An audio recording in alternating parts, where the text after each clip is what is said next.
भी बार बार मिसकैरेज हो जा रहा है, बार बार इम्प्लांटेशन फेलियर का सामना करना पड़ रहा है, तो यहाँ पे आज मैं 8 आपको टिप्स बताने वाली हूँ कि अगर इन 8 कामों को बिल्कुल ही बंद कर दोगे तो आपको जो बार बार इम्प्लांटेशन फेल हो रहे हैं बिल्कुल भी नहीं होंगे और आपका सक्सेसफुल इम्प्लांटेशन हो जाएगा। कौन कौन से काम है आज की वीडियो में जो है मैं बात करूंगी। सबसे पहले बात करती हूँ फ्रेंड्स कि अगर आपकी बॉडी हीट की वजह से इम्प्लांटेशन फेल हो रहे हैं, क्योंकि कितनी महिलाओं की प्राकृतिक जो है, सभी महिलाओं की प्राकृतिक अलग अलग होती है। कितनी महिलाओं की प्राकृतिक गर्म होती है, हीट होती है, कितनी महिलाओं की जो प्राकृतिक है वो ठंडी होती है, यानी कि अलग अलग प्राकृतिक की हमारी जो है समाज में महिलाएं होती है। अगर आपको बॉडी हीट बहुत ज्यादा होता है, बॉडी हीट की वजह से अगर आपका जो है फेलियर इम्प्लांटेशन हो जा रहा है, इम्प्लांटेशन फेल हो जा रहा है, तो आपको करने क्या है, आपको करने ये है कि आप अपने मार्केट से गोंद कतीरे का जो है लेकर आओ और उस गोंद कतीरे को आप क्या करो, भिगा दो। जब उसको थोड़ा सा भिगाओगे ना तो गोंद कतीरा फूल के बहुत ज्यादा हो जाता है। उसके बाद उसको किसी भी चीज में, यानी कि पानी में या फिर किसी भी, क्योंकि ये पानी की चीजें होती है, जितना इसमें पानी डालोगे उतना फूलेगा, तो इसको पीने के बाद आपको बहुत ज्यादा मात्रा में पानी कंज्यूम करना है। अब किसी भी चीज में इसको पर्टिकुलर मिला के आप खा सकते हो गोंद कतीरा, ये बिल्कुल भी नुकसान नहीं करता है और ये स्वादहीन होता है, इसमें कोई भी स्वाद नहीं होता है गोंद कतीरे में।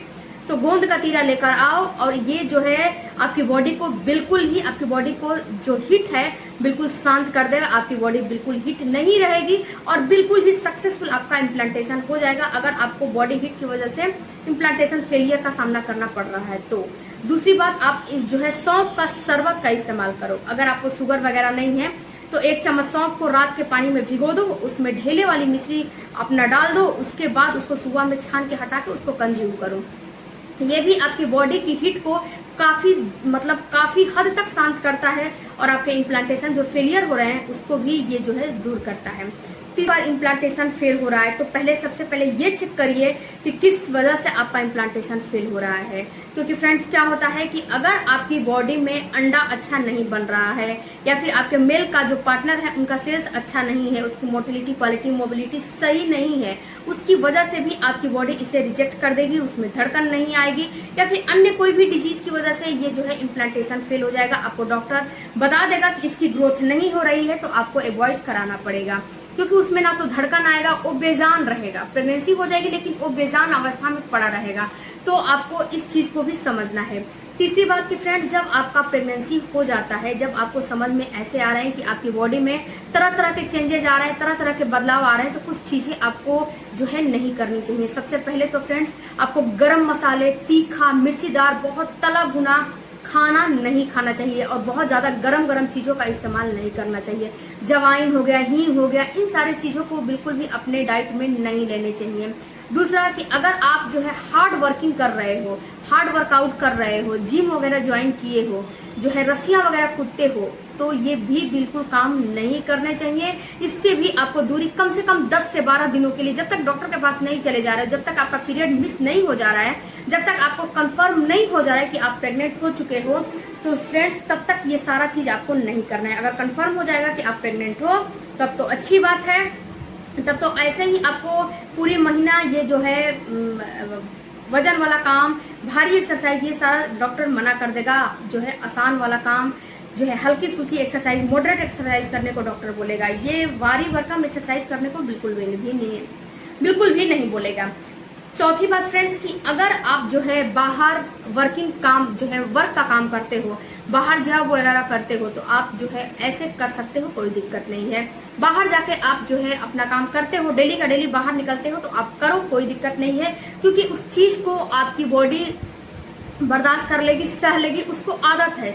लेकिन अगर आप जो है घर में रह के अपने घरेलू काम करते हो, हाउस वाइफ हो, तो बेस्ट है कि इम्प्लांटेशन के समय आपको बाहर नहीं जाने चाहिए और एक्स्ट्रा काम लेके अपने शरीर पर नहीं बैठने चाहिए। क्योंकि जैसे कि डेली का डेली आप खाना बनाते हो, खाना खिलाते हो सबको, अपना जो भी अपना वर्क जो दिनचर्या है उसको करते हो, लेकिन यहाँ पे होता क्या है कि कभी कभी आपको बाहर जाना पड़ा, तो ट्रैवलिंग बिल्कुल भी नहीं करना चाहिए इम्प्लांटेशन में, नहीं तो ये 100% इम्प्लांटेशन फेलियर का काम करता है।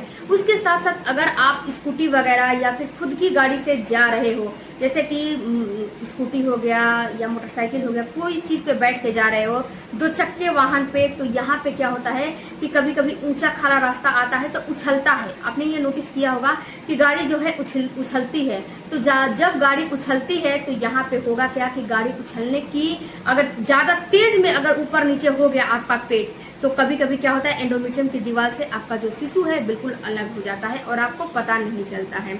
उसके अलावा फ्रेंड्स जो है आपको 5वां काम नहीं करने चाहिए कि आपको बहुत ज्यादा शोरगुल वाली जगहों पे नहीं जाने चाहिए, नहीं तो इससे भी इम्प्लांटेशन फेलियर का जो है चांस होता है, संकेत मिला है। इससे भी बहुत ज्यादा महिलाओं को इम्प्लांटेशन फेल हुए हैं। कभी कभी क्या होता है कि जब शोर शराबे वाली जगह पे जाती हैं महिलाएं तो उनसे बर्दाश्त नहीं होता है, जैसे ब्लड वगैरह देख ली या फिर शोर शराबे वाली जगह पे जाती हैं तो उनका बीपी हाई हो जाता है, बेहोश वगैरह हो जाती है, चक्कर वगैरह आ जाता है, तो उनको परेशानी होने लगती है, दिक्कत होने लगती है।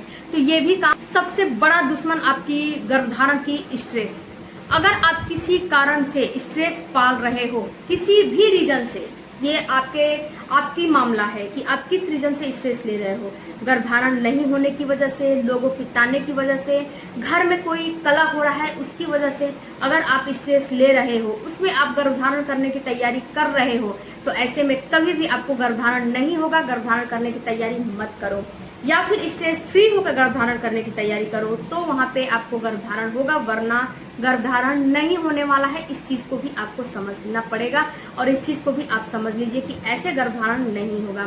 स्ट्रेस फ्री रहोगे तो ही गर्भधारण होगा, क्योंकि स्ट्रेस जो होता है ये सारे हार्मोन के लेवल को नीचे कर देता है और कोर्टिसोल जो स्ट्रेस वाले हार्मोन है बिल्कुल ऊपर हो जाता है, जिस वजह से कि आपकी प्रेगनेंसी नहीं होती है।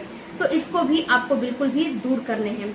उसके बाद जो अगला काम आपको करने हैं, जैसे कि आपको भारी भरकम वजन का काम नहीं करने चाहिए। कपड़ा वगैरह धुल रही हैं तो जैसे कि आप जो है चादर वगैरह है, मतलब कोई भी चीज वजन वाले काम नहीं करने चाहिए। A to Z कोई भी वजन का काम आपको नहीं करने चाहिए, ये बात समझ लो। बकेट का जो है बाल्टी का पानी नहीं उठाना है, बकेट का कपड़ा नहीं उठाना है, जो है बहुत देर तक बैठना और बहुत देर तक उठना भी नहीं चाहिए।